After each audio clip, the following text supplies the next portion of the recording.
In today's video, I'm going to teach you how to make a shortcut for Odysseus on Windows. If you want a fast and simple way to open Odysseus without typing the address into your browser every time, creating a desktop shortcut is the easiest option.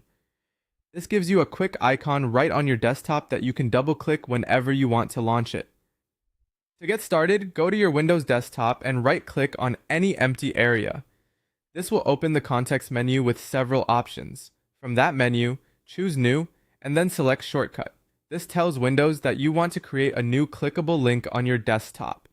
Once the shortcut window appears, you'll see a field asking for the location of the item. In that box, type the local address exactly as shown, http://localhost 7000. This address points to Odysseus running on your computer, so it's important to enter it correctly. If there's a typo here, the shortcut may not open the right page. After entering the address, click Next to move on.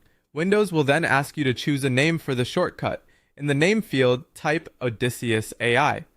This is the label that will appear underneath the desktop icon, so using a clear and recognizable name makes it easier to find later. When the name is entered, click Finish. Windows will immediately place the new shortcut on your desktop. At this point, the shortcut is ready to use. Now, whenever you want to open Odysseus, simply double-click that desktop shortcut. It will launch in your default web browser and take you directly to the local Odysseus page.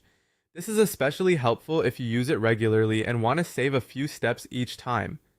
As a quick tip, if the shortcut doesn't open anything, make sure Odysseus is actually running on your system and available at localhost on port 7000. The shortcut itself is just a fast link, so the local service still needs to be active for the page to load properly. And that's it. You've successfully created a desktop shortcut for Odysseus on Windows using the easiest method. Once it's set up, opening the app becomes much quicker and more